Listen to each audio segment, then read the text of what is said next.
Hi, this is Lisa, and you are listening to I Love That Movie. This podcast is for movie lovers. It's not an unbiased opinion, it's not a straightforward review, it's just a couple people talking about a movie that they love.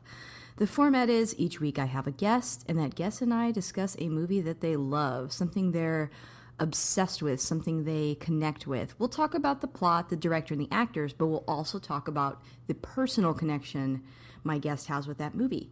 So if that sounds like something you want to listen to, keep listening.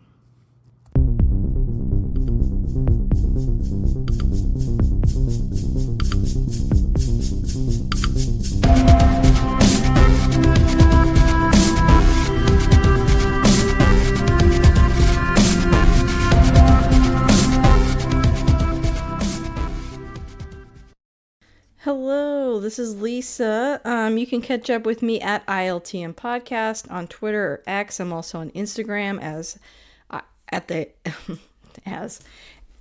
I Love That Movie Podcast. We've also got a Patreon. The show is always free, but if you want to support us on there, you can. That's at patreon.com/I Love That Movie. I also recently created a Blue Sky account as well, so you can now follow me on there at I love that movie.bsky.social. And lastly, we do have a Discord that I hardly ever plug, but we do talk about in this episode that you can also join. So please reach out if you want to join us and continue the conversation. We also have a Facebook group. Anyway, typically on this show, I have a guest on.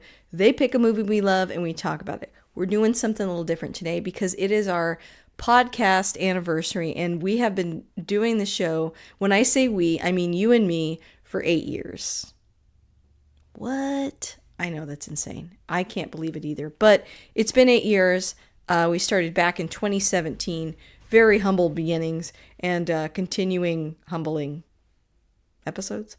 Anyways, typically every year I did kind of a countdown. I would pull the stats and pick like the 5 most downloaded episodes and then invite the guests back and kind of thank them.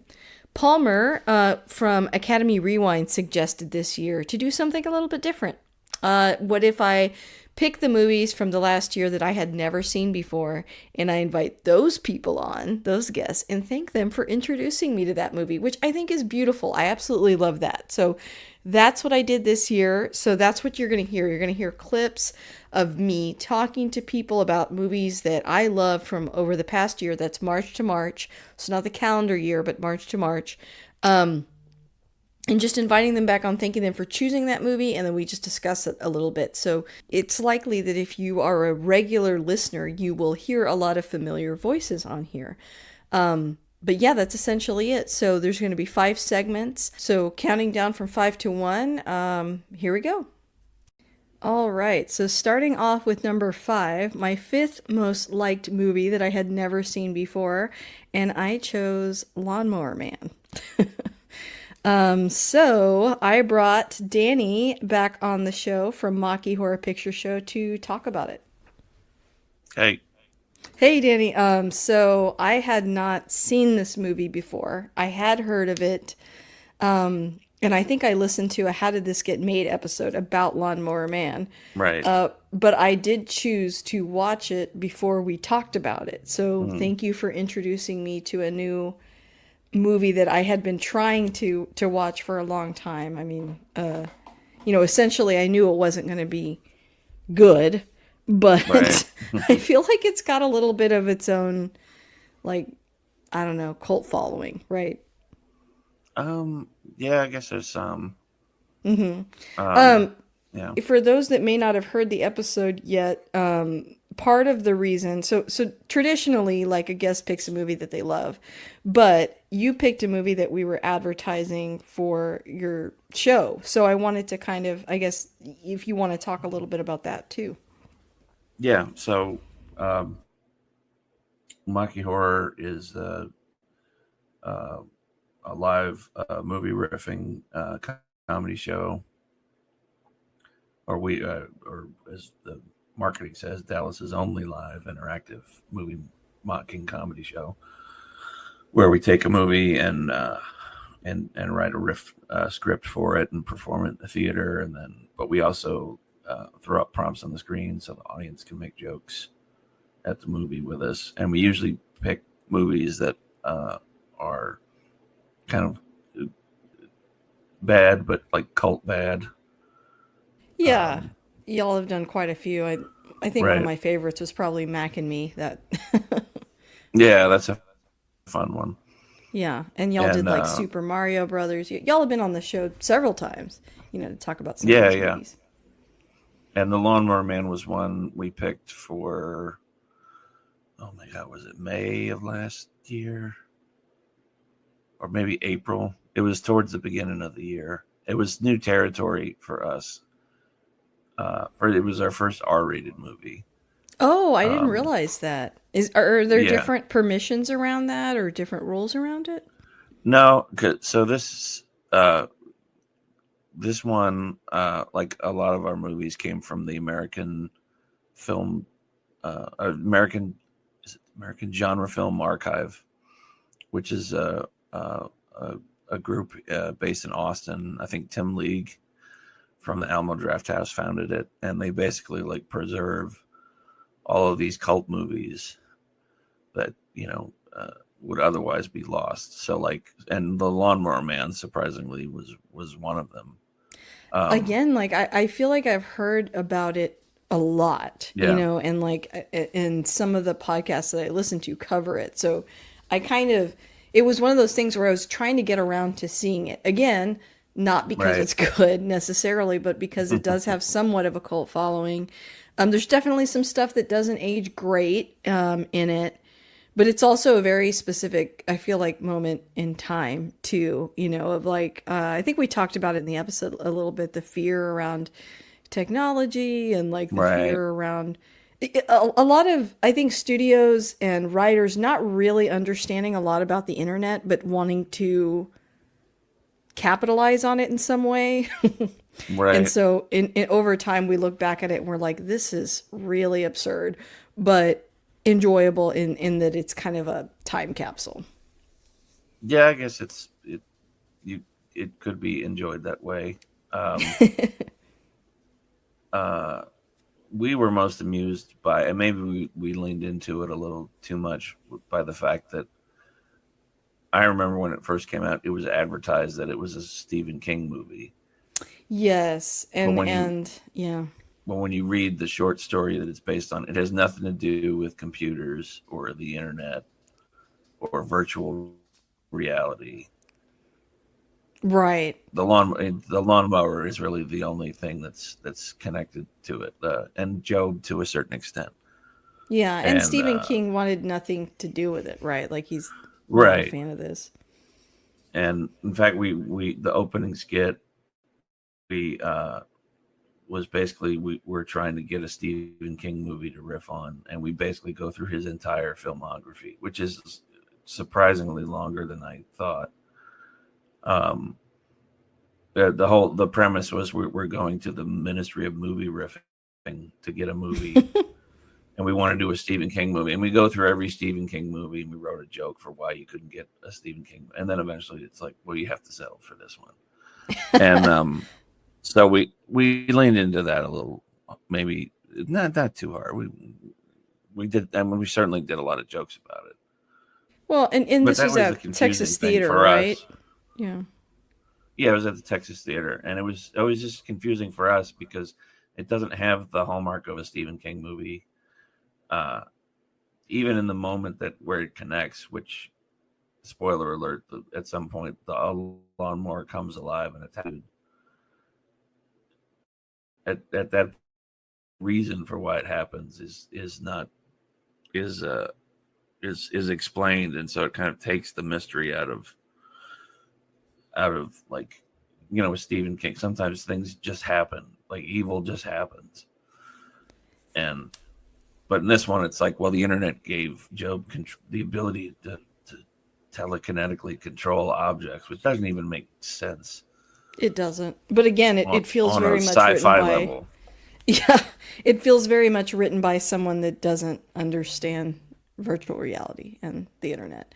Right. Um, I will say the cool part was it was kind of the first. Not it wasn't the first movie to use computers or computer graphics. It did try to like incorporate that kind of that aesthetic into the movie. When Job goes on the internet, you know, he's surrounded. You know, they placed him in like this kind of virtual video game world, and that looks cool. It looks, yeah. but it looked. I mean, it looks like Job's. I don't know what you want to call it, avatar when he takes over. Uh, that the big angry pixelated face. What we did with it, but it was kind of funny to see. And I kind of feel like if you didn't have this movie, maybe you wouldn't have Toy Story, you wouldn't have, Hmm. um, like this was a movie that like took a step to incorporate computer technology True. True. into a movie. So it's like even though it's not as good, like it made the mistakes that maybe those other movies wouldn't have made. Yeah, I could see Um, that. Is this the only Stephen King yeah, movie you all have covered? yeah, yeah. We couldn't get there's the Ministry of Oh, Movie okay. So that Riffing wasn't wouldn't just give your us any. riffing, it was the truth. Okay, interesting. it was it Why is his was stuff harder to get a hold of? oh it's not we haven't tried. I mean we haven't thought of one to get. I'm trying to think if we did do one, which like we've if we had to pick one, like maybe thinner I would be think fun to Maximum do. Overdrive would be really fun. Maximum Overdrive would be fun. So we actually for on Twitch when we have movies when we have live shows we do movies that are kind of in the genre of the film we're doing in the live one. So we did do a bunch of Stephen King movies on Twitch and Maximum Overdrive. The week of the show, we pick a good one to watch, and Maximum Overdrive is one we picked, and it's a lot better than I remember. It's like I mean, yeah, Yeah, I feel like I've seen it's it, not but his it's been a smartest while. movie.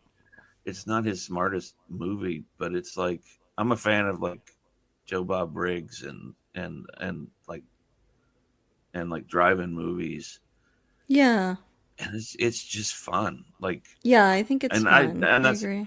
I mean, I think we could. I mean, we riffed on it, but we were still like, you were like, man, the friggin' truck ran over the dude. That was awesome. I mean, it was like a 6-year-old, but and also it was at the height of his like cocaine abuse, so maybe that Yeah. helped a It little, certainly influenced it. I mean, you can right? tell that.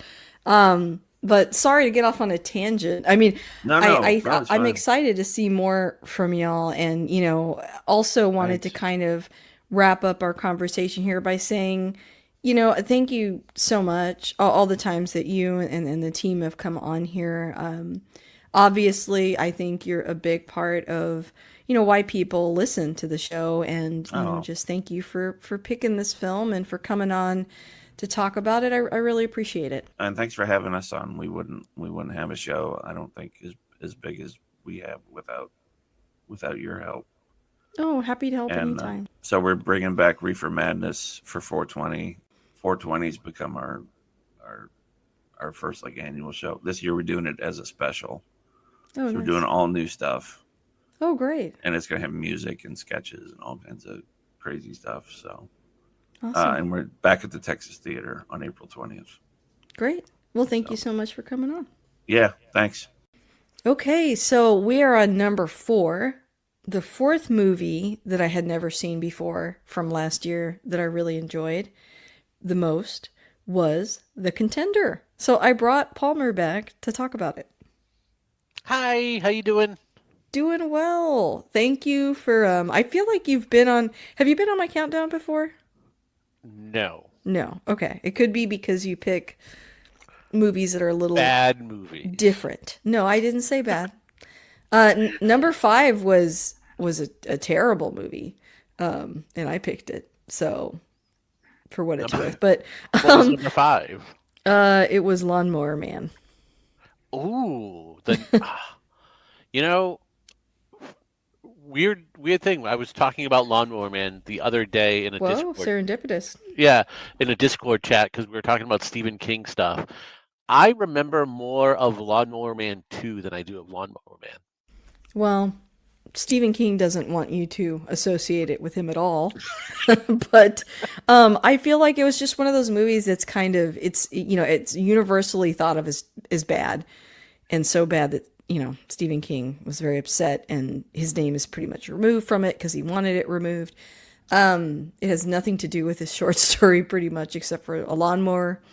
But There's a lawnmower and it has a man. it's problematic in some significant ways, and it's bad. But it kind of has a cult following, and you hear about it a lot on podcasts that I like, and so I had been wanting to watch it. So this was my perfect excuse when the Mocky Horror Picture Show picked it to roast, and so I saw it, and so we talked about it. But I I think I need to go back and rewatch it. Like I said, I remember nothing about it. yeah, well, it's an interesting one, but that's not the movie we're talking about here. We're talking about The Contender. And Palmer, you're from Academy Rewind. Do you have any other Yes. projects that you're working on right now, by the way? I'm trying to find something. Like if somebody really likes movies and wants to co-host a podcast, reach out to me because I can't do one on my own. I just not that I don't have the drive, I don't have the interest level of being that interesting. I'm good as a second person. But I am looking at trying to do a Twilight TV talk Oh, okay. when the animated Twilight show finally comes out on Netflix, Nice. or a Court of Roses and Thorns, or Yes, Thorns that and would be Roses. nice. I would I always talk forget. about that with you if that comes out. I was gonna say though, Academy Rewind. Typically, every year I would come on your show and we would talk about Best Picture nominations, but we didn't do it this year in part because maybe it wasn't a great year for it, and then I think Tim has been pretty busy. And Tim has so yeah. been, yeah, Tim has been super busy. We had like I had to ask him, I'm like, hey, do you want to do it this year? He was like, well, I don't know if I'm going to be able to get to the movies. I'm like, well, Lisa wants to do it, so like I can just do it with Lisa, and if you watch the movies, you can come on. And he was fine with that. But then I like as we were talking, I also got the sense like you didn't really watch a majority of them, which Yeah, I is tried to kind of like right up at the end, but right. I mean, you and I were talking offline about this, but we just haven't been at the theater as much this year, and Right. and and so yeah. And that's completely fine. If you ever watch them all and you want to talk about it, I'll happily hit record. But Okay. I wasn't gonna force you to Well, or thank you. make you feel bad that you didn't do it.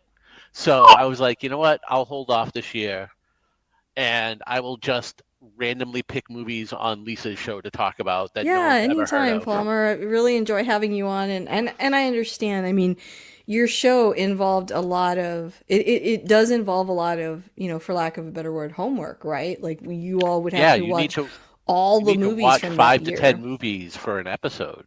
Yeah. So again, anyone wants to put in that prep work, I'm sure Tim will be fine with with me bringing on somebody else I mean, maybe that's to the way kind of to do continue it. it. Maybe people out there would be interested, Yeah.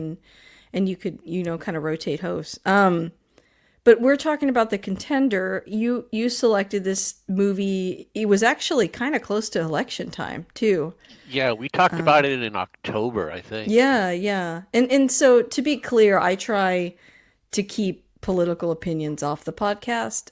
Right. But I will say that it felt timely a little bit in some aspects, because anytime there's an election year, you're kind of trying to sift through everything to figure out what you believe, what you're going to align with. And so, in that way and in other ways, it was a really interesting movie to watch at that specific time.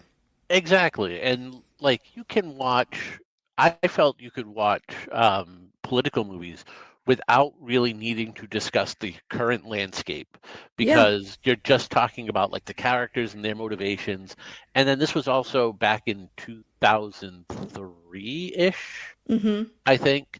Yeah. So we're kind of enough removed from that era, I think, I that you can agree. look back on it a little bit more. And it's just one of those movies where, like, even today, I was rewatching it just as a refresher.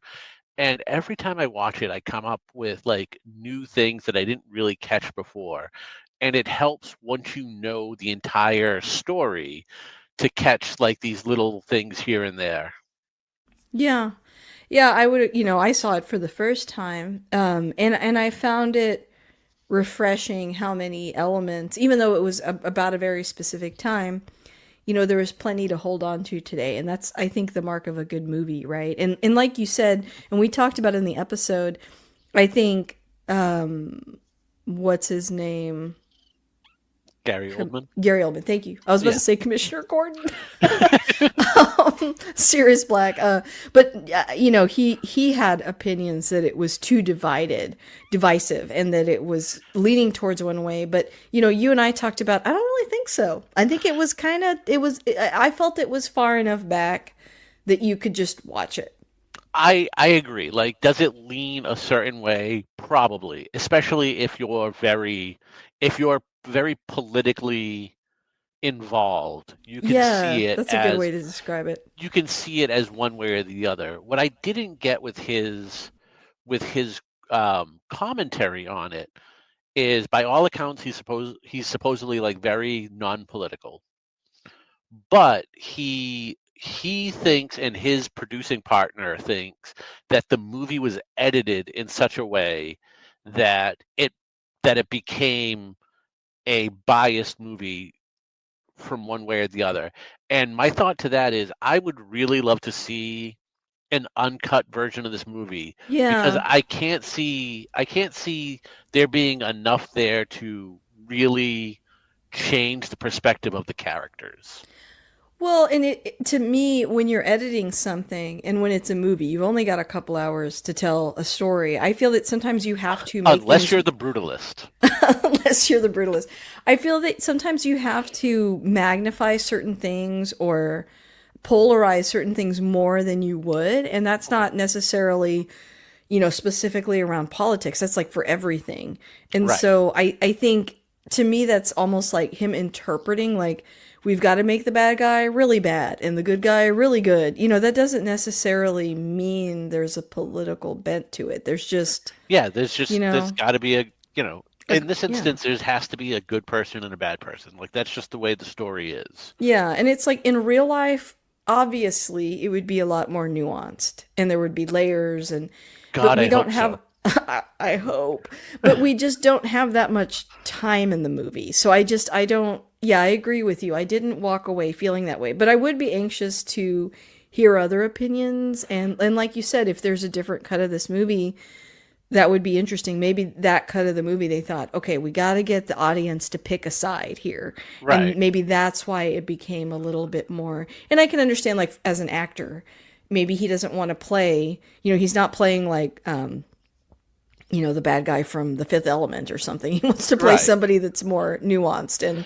Yeah, interesting. So, he probably didn't sign on to play like Joseph McCarthy, yeah. but I wouldn't say his character gets to that level, but he's definitely skewed by party loyalty and ambition. Yeah. And a little bit of like, if you take the politics out of it, just the old guard, right? Like, Mm. he's the more traditional candidate, and he's who the public would typically pick. And in some ways in the movie, he's frustrated that there's this fresh face and a different type of candidate from him.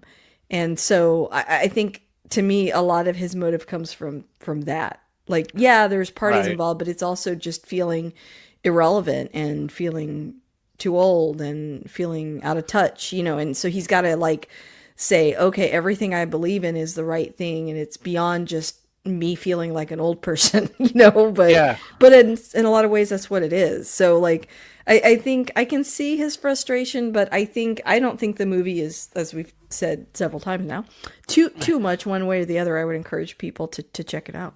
Absolutely. I was just thinking, like, in today's landscape, when anything happens in the news, when it's even like a touch political, you always have like the next 3 days of like poll numbers of Yeah. like, what do the people think? Does this actually affect their thinking or not? This movie never touches any of that. That's true. And I feel that in general, like outside of politics, like with movies, just the way that our social media is now, everything is pretty polarized, right? Like it Right. feels like, a movie comes out and it's like, this movie was horrible or this movie Yeah. was so good. It's like, we don't allow people to, I don't know, make opinions about stuff that aren't so charged. So, I mean, think about it that way too. Like, watch this movie and just have an opinion. You might walk away and go, and Right. it's And this okay. Like, this it's not that movie big of a comes deal. along this movie comes along right around a time where like that's going to change. Yeah, Like yeah, you're still early enough, like it's early 2000s, so you have Facebook now. You're starting to get more of like that social media stuff, but I don't think it's as prevalent as it would be in like even 3 or 4 years down the road. agreed, agreed. Wow, great discussion again. I think that's what a good movie does, right? It makes you talk about it in a lot of different ways. But Absolutely. thank you again, Palmer. I want to also just personally thank you because I don't think, that we would have done so many episodes. And it's been such a joy, to do this podcast and to have you on and to appreciate your friendship in and out of the podcast. So thank you for picking this movie and thank you for all your support. Oh, thank you. And one of the things that podcasting has done for me, like I never thought about doing a podcast. Tim was doing one with his buddy Frank for a while, and he had me fill in a couple times when they were doing Supergirl, I think. Hmm. Um, and that's kind of what got the ball rolling. But because of that, I met you. I've met my friend Lauren. I have really good friends that I made because of podcasting. Yeah. That it has been such a positive effect on my life. Oh, Like, that's great. you're a really good friend. We don't talk nearly as much because of time delays and adults having Yeah. a life. But I always do like talking with you, whether it be on the podcast or even in your Discord, about movies that we like, what we're watching, TV shows that we're watching that we like. And the Discord is such a great place. More if your listeners are listening to this show and want a place to really just talk about whatever they're watching and like whatever they like, join join the I love this movie pod the Discord, because you'll have people that might say like, well, I didn't really like this or it wasn't for me, but it's always like a more discussion based, like, this is why it wasn't for me, and it's never attacking. And i think Yes. i think that's one of the best things about having a good dialogue about a movie Hmm. is, people, it's great when everyone loves it. It's also good when people are like, oh, I didn't think about that, this is why I thought about it differently. Hmm. Yeah, I like to hear all those perspectives, and there's a way Yeah, to do it, like you're saying, where it's not so antagonistic and it's just a absolutely. true chat. But I Yeah, echo everything you said, Palmer. I think podcasting has been a very positive influence on my life, and it's why I continue to do it. But appreciate, everything you do, and I'll have you back on soon. sounds good. You have a good one. All right, and we are at number 3 of our countdown. So the third movie that was my favorite from last year that I saw for the first time was Anara. Am I saying that right? I always worry about how I'm saying that. Anyara. An- Anyara? Yeah. Okay, thank you, Carlo. If you hear somebody else's voice, that's Carlo. He chose the movie. And yeah, I just wanted to bring you back on, Carlo, to thank you for picking this movie. And yeah, just to talk about it briefly. So thank you for coming back on. Oh, thank you for bringing me back, and so happy that my love for this movie is sprinkling everywhere because every time that I can pimp it around, I'm just happy when people latch onto it. Yes, well, I'm a real sucker for any sort of sci-fi film that's a little bit different and Yeah. interesting. Speaking of that, have you seen Mickey 17 yet? I haven't yet, but I'm dying to. I'm Oh, a you big fan should. of Bong. Yeah. Yeah, me too. And I think you're gonna love it. But yeah, this movie, for those that haven't seen the movie and haven't heard the episode yet, Essentially, I really liked it because I think you mentioned it in the episode that it's a little bit slower, kind of a slow burn. Yeah, It takes a while for it to really pick up, but I like movies like that. I mean, you could even describe some of the greatest science fiction movies the same way. I mean, when you think about maybe 2001 Space Odyssey or honestly for some people even Blade Runner I've heard is described as too yeah. slow, the original. But I like Even movies. Alien Alien, yeah, takes a that's a while really great. to get Yeah. things going. Yeah, Yeah, you see the alien, for very 40 few minutes. minutes in the Yeah, film. Yeah.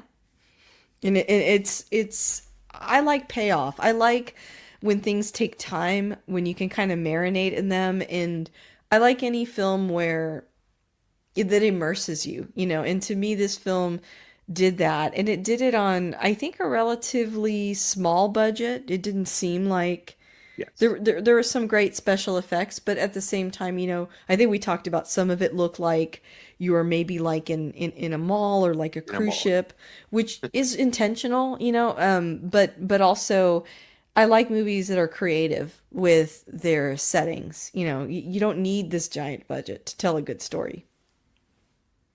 Yeah, I think the budget was less than 2 million euros. I think so. Yeah, Yeah, and I it's a watched very it. economical film. Yeah, Exactly. And I also am a big fan of cinema that's not just from the United States. And I think there's so much out there. And every once in a while you talk to somebody that says, I mean, of course, I want to preface this by saying if you have, a disability in terms of reading subtitles, that's not what I'm talking about here. But when people say that they kind of just don't want to read the subtitles, or they're just like not interested in another culture's movies, I that's always really bothered me because there's just so much out there that is just so great. yeah, And I love to find, in addition to, a cool sci-fi film, something that's small and interesting and from somewhere else, So I think I really liked all those perspectives in this movie because you kind of get a window into a different culture that you might not be a part of. yeah. I agree. And one of the things I really love about this film, and I think I mentioned it a lot of times in the episode, is that it just creeps under your skin. It's something that Hmm. it gets inside of you. And I think that as I was watching it, I was kind of realizing this is something different. It's great. But I think it was like the weeks after that I just kept thinking and thinking and thinking about the film, and I just had to go back to it. And I'm so pleased that you really loved it, because everybody that knows me and follows me on Twitter knows that I am a champion for this film. And every time, if do you have anything to recommend, Anieta? Will you recommend what is the Anieta? What is your favorite movie, Anieta? I It's love just that. I love it. I love the film so much. So I'm really glad that you enjoyed it. Yeah, I really resonate too, especially when you find a movie that not a lot of people have seen. My husband and Yeah. and we made an episode about it, but we really liked this movie that was called Banshee Chapter that I don't even think you can buy or watch anymore. It was so, kind of random, and I don't even think that movie it wasn't even so much that it was so good because it had flaws for sure, like it wasn't a great movie, but it had these concepts in it that we just really resonated with and we kind of became obsessed with and watched it a bunch of times. And there's just something cool sometimes about finding a little gem like that like maybe not everybody's heard, or maybe Yeah. it's a little bit hard to reach. I think this particular movie though, I can't remember which free service I watched it on. It might have been Tubi or something like that. It was accessible though. I It's was on able Hulu. to watch I it. think it's on Hulu currently, Oh, but maybe it was Hulu. I've seen it in a bunch of other streaming Yeah. services. So you will be able to find this one. But yeah, Carla, and you talked a little bit about how, the movie's very sad, right? It's not Yeah. really exactly an uplifting film. No, And that's part of definitely what not. you liked about it. Yeah. One of my favorite movies is Seven. So yeah, I like bleak films. Dark endings. Not necessarily because they're dark, but um I like films that have that ability to sweep the rug from under me and Yeah. shook me up and leave me like, whoa, this isn't what I was expecting. And I definitely got this from Aniara. It's definitely a film again that just got inside of me and to what you were saying. I think I did an episode of my show a couple of years ago about hidden gems, and me and I guess share some hidden gems. And I think there's something to what you said, something special when you find that Mm-hmm. little gem that you can feel is yours, and it's like your Mm-hmm. treasure to share, your gem to share. Have you seen this? I think it's something really special, some connection that you get with those kind of films, and that's kind of what I feel with this film. Yeah, I would agree with that. And if anyone wants sort of like a comparison, when I was watching it, I thought a little bit about movies. It's not the same, but kind of gave me that same like I guess what you're saying, this swept out, the rug swept out from under you. I thought about that movie Annihilation, that kind Yeah, of, it's very bleak. It doesn't have an uplifting ending. But it's thought provoking. And like I think when I watched it, I had that reaction of like, well, that was awful. Like, I mean, everything ended so badly. But then for weeks after, I just kept thinking about it and thinking about it and was fascinated yeah, by it. And, it's like, I love that director, but also I just thought the concept of it was really interesting. And maybe not for everybody, I don't think people that race to go see a Marvel film necessarily would be like this is at the top of their list. But it's yeah. thought provoking and it's interesting and yeah, I like anything. I just talked to this is probably going to be making me go out of order, but I talked to another guest that talked about movies having that sort of quality where you just really enjoy them. And man, I just lost my train of thought. I'll have to think about that. I hate it when that happens. But Good boy. yeah, he talked about just how much he enjoyed the movie that he shared and how it resonates, beyond the day that it came out and things like that. And I think this movie is like that too, where years from now, if you watch it again, it would probably still really resonate. Fortunately or unfortunately, because I don't think we'd be in too different of a place. I hope anyway. you know. Yeah.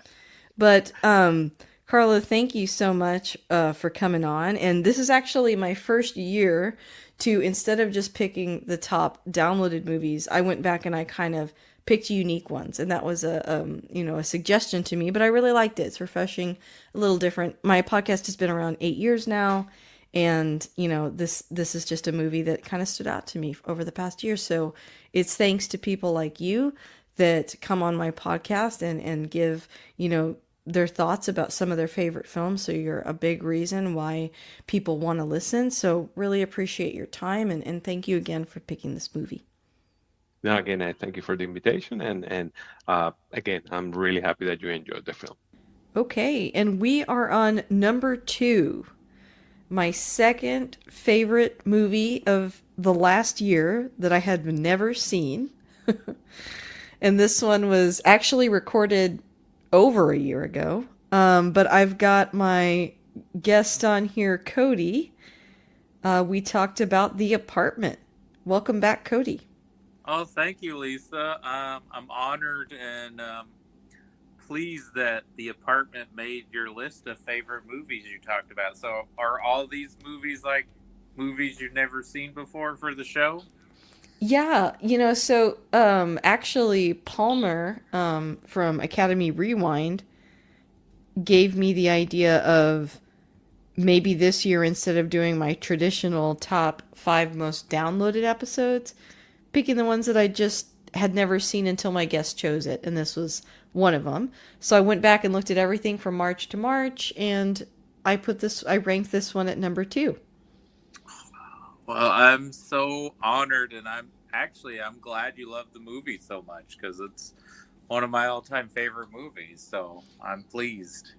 Great. Yeah, I had seen it suggested, like, especially back when Max was HBO Max and we had so many Turner Classic Films.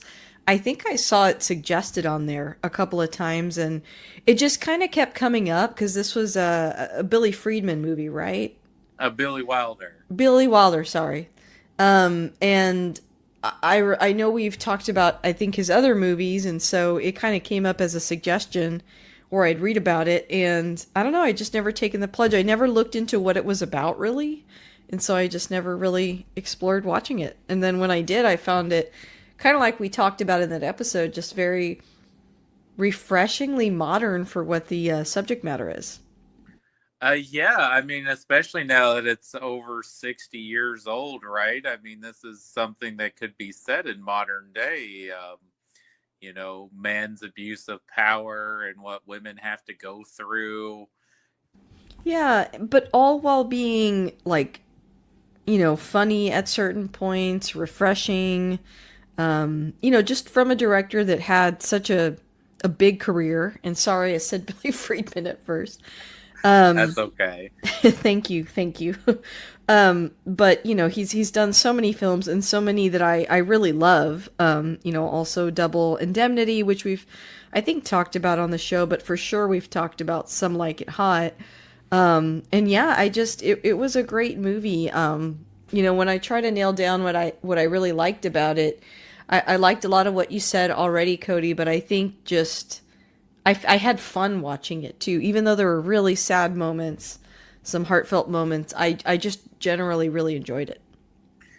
Well, yeah, I mean, there's some heavy subject matter, there's suicide, infidelity.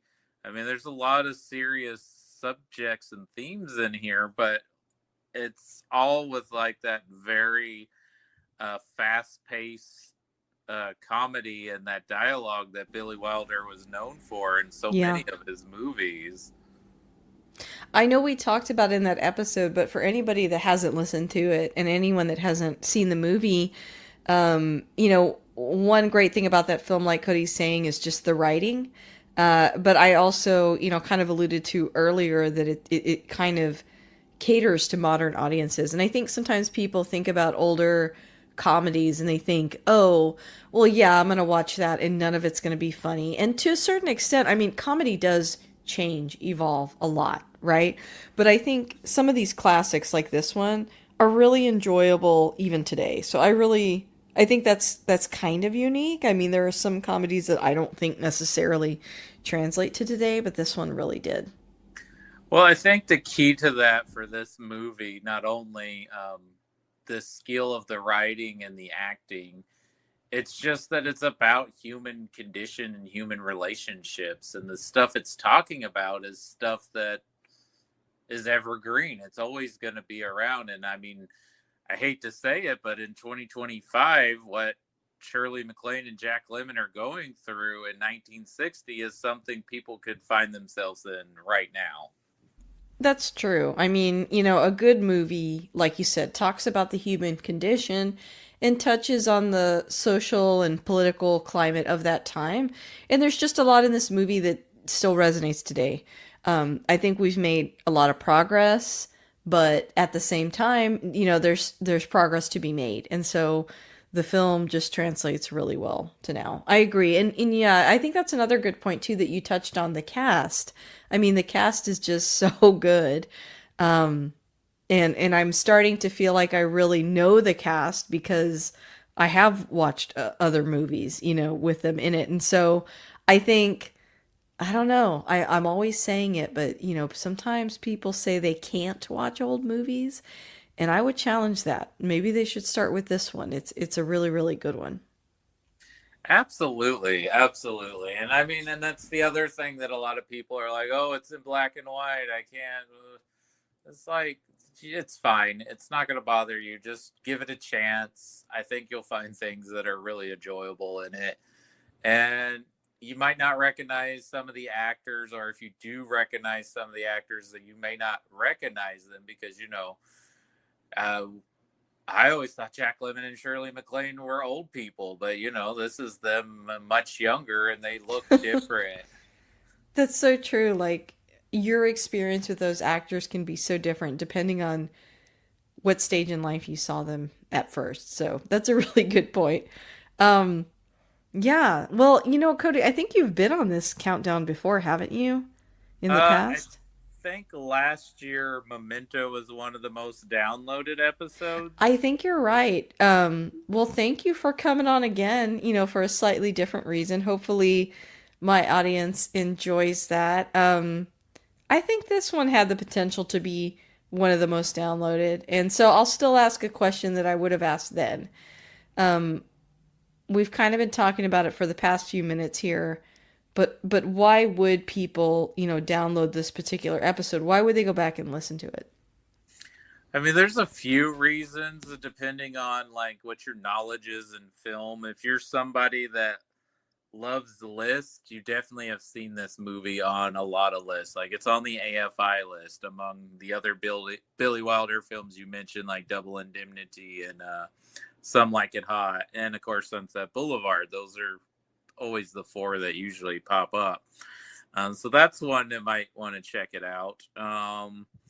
Also, if you just want to watch a nice, really good movie that is funny, but also has a lot of serious themes and subject matter that you can relate to. I mean, that's the other thing that makes this evergreen. I mean, how many movies is there that are romantic in nature where the protagonist of the story is a lonely person and they're trying to find love in Yeah. the world they're in?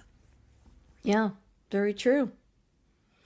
Well, Cody, I think, I want to thank you. In addition, you're a guest that's come on for a long time.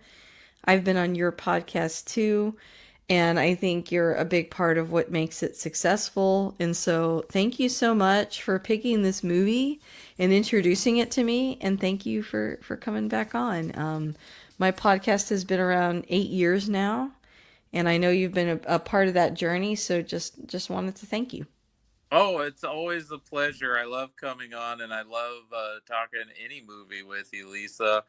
And it's always rewarding when you recommend a movie to somebody and they liked it or they loved it. Even that's just like, oh, it makes me feel good. You see what I see in this in some way. Yes, absolutely. And I think a lot of that had to do with your enthusiasm and, just all the knowledge you brought in that episode. So thanks again. Of course, anytime. And now we're down to number one. So the movie that I had never seen before last year that I liked the most was Heat. So I invited Chris back to talk about it. Wow, that's a pretty big that's a pretty big honor. A big reveal. I did not tell Yeah. Chris before recording. You just said you chose it as one of your favorites. Oh, that's cool. Wow, the your most favorite. Okay, Yeah. that's a big honor. That's very cool. Yeah. Well, this is a movie that, I mean, I knew that, so to give people a little bit of background, this is Chris Balga, and we've recorded many times over the years. We're friends on and off the podcasts, and, we both love comic books, right? We love comic book films. And I knew that this movie influenced The Dark Knight. So I had seen many like think pieces. I don't know if it was every frame a painting or there was some like account that I saw, I think on YouTube, like this, I'm saying YouTube, so it was a while ago, but, kind of compare the movie and compare the scenes and especially that first opening scene. So it's something that I always wanted to get around to watching.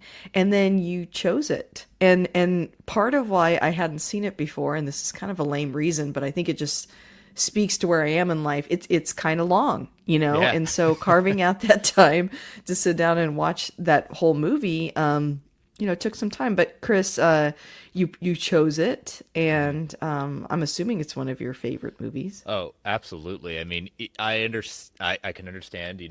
Long movies can be difficult at some points, especially when it's not in your home, because you can always pause and do it. But when you're in a theater at that point, I don't even know if it still exists anymore. When my wife would join me for movies, she's not a big movie fan, going to the movies since after COVID. At that point, she's very happy to wait to be in the comfort of our own home to watch movies Well, and together. it's so expensive. I mean, Oh, absolutely.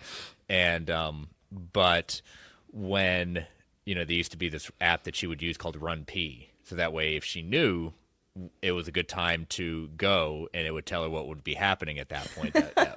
I don't know if the app still exists, but I'd say that's a pretty ingenious design just because of Yeah. it. But we're also in an age too, especially, you said superhero movies where I'm now at the point where give them the time to tell the story they want. Don't just set it up for an arbitrary, we can get more butts in the seats if we cut it back 20 minutes. I said, Yeah, I agree with that. so there's definitely a balance, but I understand it's a business and they need to pack the theaters at that point. But I said, well, if the story ends up losing it and bad word of mouth because you cut out those 20 minutes, was it worth it?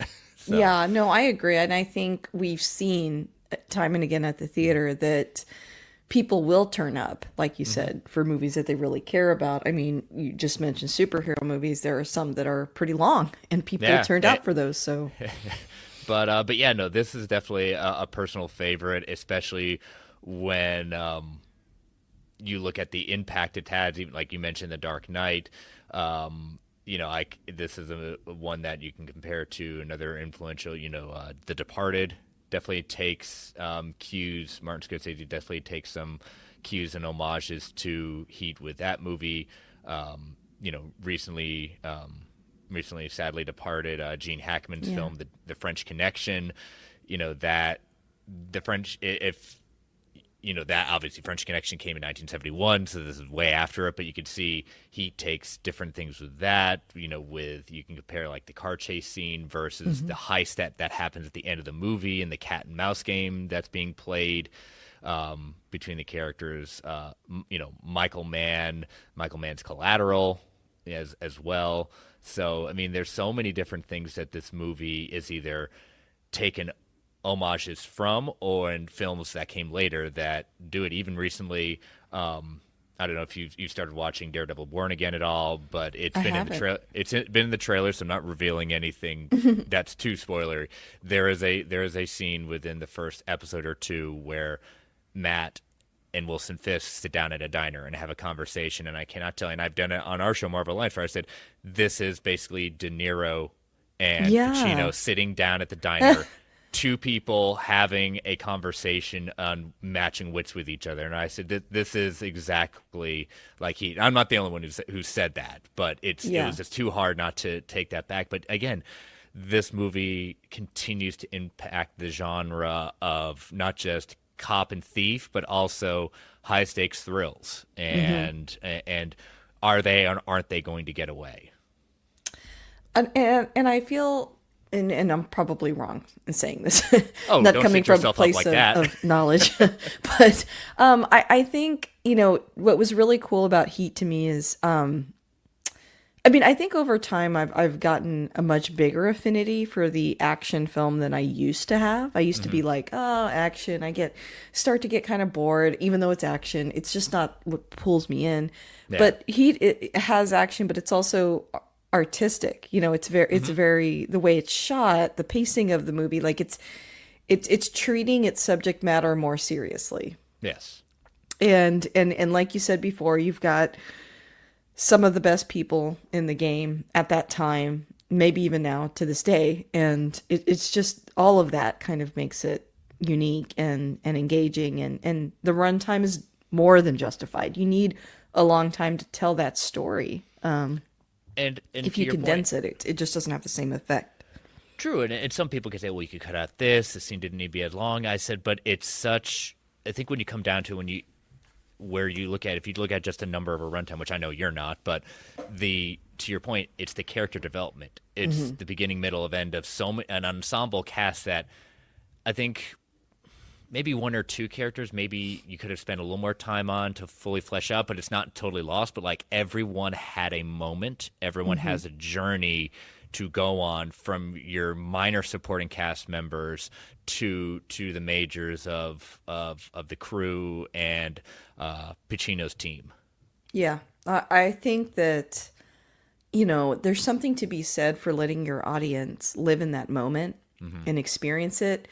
I think sometimes when movies jump too fast, you feel that, and you, like you said, you feel like you didn't get to know the characters. You feel like you didn't experience what they were experiencing. So I'm I'm usually a fan of movies that some might consider, even, and this I wouldn't think falls in that category, but even if the movie was slow, I think there's a purpose there, right? To kind of really live in that moment. So yeah, I think the film overall was great, and was almost embarrassed when we recorded, admitting that I had never seen it. Oh no, I think it's really cool to finally see that. I wouldn't even, we're friends and everything like that, but I wouldn't look down even on people that say, I just saw it for the first time. And I was like, I'm jealous. And people's like, why are you jealous? Because you get to experience it for those first times. And Yeah. it's just that when I've experienced it for the first time, it's like, what is it? I mean, I've always been I can't even remember, like, when I could even say probably end of high school and then throughout college, just